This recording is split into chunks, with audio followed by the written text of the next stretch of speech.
Seth Rollins has suffered a torn MCL and partially torn meniscus. Triple H has brought back a WWE star's old ring name, and new Dark Side of the Ring episodes have been revealed. Stay tuned for the news. So some pretty rough news to be kicking off this news video with. After Seth Rollins, there were reports circulating that he was indeed injured. He was then pulled from some WWE live events. It's now been reported by Fightful Select that it's believed that WWE World Heavyweight Champion Seth Rollins has suffered a torn MCL and partially torn meniscus. It's not yet known if he's going to need surgery or not. The hope is that he can avoid the surgery. Obviously, that means a greater reduction in recovery time. And Fightful also aren't sure how WWE are going to have things play out on television, or if the injury will be downplayed or embellished. This is really, really rough timing, obviously. Yeah. Rollins, of course, has a history of knee and leg issues generally. He's worked through many of them in the past. If you cast your mind back all the way to February of 2017, he tore his MCL there. He did make it to WrestleMania, and WWE have plans as far as what they're going to do. These were revealed on SmackDown last night. And on WWE social media channels, saying that Rollins is going to open Raw, this coming Raw, and he's going to address his future as World Heavyweight Champion. Welcome to the era of interim champions. No. This is so rough, right? Because Rollins' whole thing has been, hey, I'm the fighting champion. Roman doesn't turn up. I'm the one who puts the belt on the line on pay-per-views, on Monday Night Raw. I wrestle, even though I've been hurt this whole pissing time. He's the one that defends that belt on the reg. It's so rough. With regard to recovery time on this and Seth's potential WrestleMania status, we don't fully know. Expected recovery time is 2 to 8 weeks for the MCL, dependent on severity. So it's looking, if it was just the MCL, it would be very, very likely that we could say, Rollins will be back for WrestleMania. The meniscus is partially torn. Again, we don't know the severity of it. It could be as short as a month or as long as 6 months, which would, of course, take him out of WrestleMania. Again, dependent on severity. The fact that it's partially torn is good news, but we don't know the full details yet. It's one of those where, recovery is going to have to be monitored very, very, very carefully. Any small thing can sort of change that recovery window quite drastically. So, we just got to hope for the best, really, heading toward Mania. It'd be odd to have Seth build up this entire thing only for it to kind of have to sputter out here. So you've got to think that they are coming up with some form of plan, or they're going to find a way to maybe keep him around a bit more, or tie this all in somehow, because otherwise it is just going to hit the wall, right? It sucks. I've not actually enjoyed the reign that much. I was all for Jinder beating him, actually. But I think you've got to give props to Seth, who's been fighting her for an awful long time.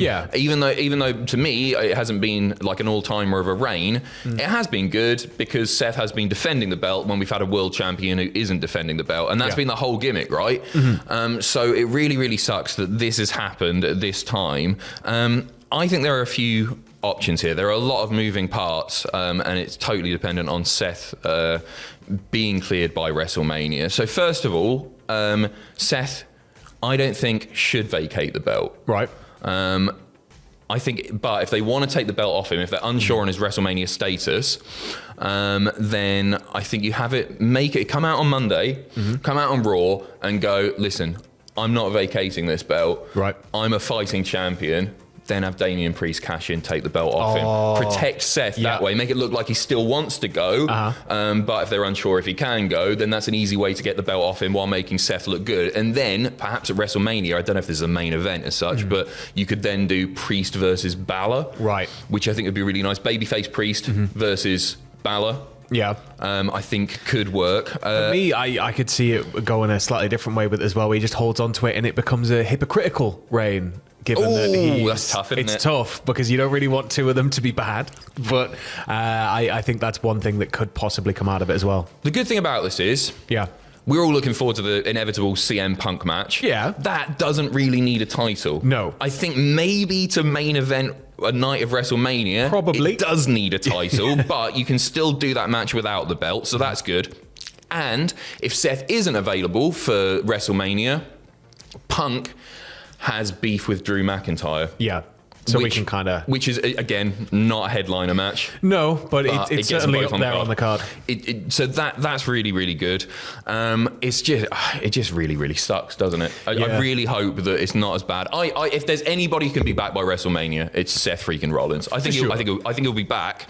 I just don't know what they're going to do with the belt on Monday. In fairness, when I saw the injury just sort of in text, I was like, oh God, this is going to be like a year. And I'm just thankful that it could be as short as a matter of weeks. So yeah, fingers crossed. I mean, really what they should do is get Roman on telly every week defending the belt. Switch the roles. Have Roman become the fighting champion, because then down the line that could further the still remaining beef between Seth and Roman. We'll get there eventually as well, and that's a nice little throwback that they can play off in the future. Anyway, moving on. Royal Rumble card update. No new matches have been announced, but the fatal four-way for Roman's belt is now official after Roman eventually signed the contract last night. So you got that four-way Roman Reigns, Randy Orton, AJ Styles, LA Knight. You got the 2 Rumble matches, and you've still got Logan Paul versus Kevin Owens for the US title. Nothing new. They might add one more match. They tend to have about 5 on the card now. Yeah, it's shaping up to be a pretty nice card. I'm looking forward to it. This is my WrestleMania. I say this every year, right? Every pissing year, start a video going like, this is it. Rumble is your show. It's reversed for me. Yeah. It all goes downhill towards WrestleMania. It's stupid. It feels like my birthday next week. So join me and Andrew for live reactions to that and the usual content following. Great stuff on last night's SmackDown. Triple H, God bless him, has brought back a WWE superstar's old ring name. You may remember the backstage segment from last week, where lovely little Tyler Bates, encouraged nice coffee. encouraged Butch to do some soul seeking regarding what he was doing in the world. He returned on last night's episode with his Pete Dunne ring name and bruiserweight attire theme, all the clenching and all that, picking up the win. Those two over Pretty Deadly. It's great. About damn time, right? I didn't mind Butch as much as other people. When I first heard it, I was like, I prefer Pete Dunne and everything. And I was just thinking, Luke and Butch, the Bushwhackers, why are they named him Butch? But it's one of those things, you get used to it. It's not a terrible name. No, the Scrappy-Doo thing. I think you get used to most name changes anyway, but it still was a bit of a crap name. I'm not going to lie. No, it wasn't good. Yeah. Pete Dunne's better. It's good to have it back. Yeah, he feels like more of a threat under his real name, when it's just like, you're going to bring Butch out? Like, it just doesn't sound like, it sounds like somebody's named a really tiny dog something scary. It does. Yeah. It's like, it's sort of almost an ironic name. Is Butch, and then somebody who's smaller than half the roster comes out. I'm just well happy we've got Bruiserweight back, to be honest. Yeah, it's great. I don't know what the trademark status is of this stuff, because obviously Pete Dunne's not his real name. It's Peter England. You think about jumping in and just registering it? Yeah. Every class, get some merch out. So I don't know the deal. I don't know if WWE own it. Obviously, Pete was using it on the indies, so I don't know if that's something that he owns. Anyway, speaking of names, Santos Escobar's stable name has now been confirmed. They were announced yesterday as Legado del Fantasma. Fantasma. I've not slept. Phasma. Legado del Fantasma, resurrecting Escobar's previous NXT faction name, but obviously with 2 different partners by his side. You've got now Humberto and Angel. It's the type of stable name that can follow him anywhere, right? Yeah, I guess it's his thing. Yeah. And he just gets a couple of mates to do it. Yeah. It was a bit weird because obviously his opponents last night were former members of Legado del Fantasma in Joaquin Wild and Cruz del Toro, who were teaming with Carlito under the Latino World Order name. So it was all a bit... So you had 5 of them in there, I guess. Very intense family drama, sort of. It's fine by me. I really liked Legado del Fantasma in NXT. I quite like Angel, and I'm excited to see what it's going to do for them, because it feels like there was a point where I was getting really hyped for them, and it felt like the company was maybe going to do something with them on the main roster, and then it was just like, yeah. So hopefully this is sort of something to push them further forward.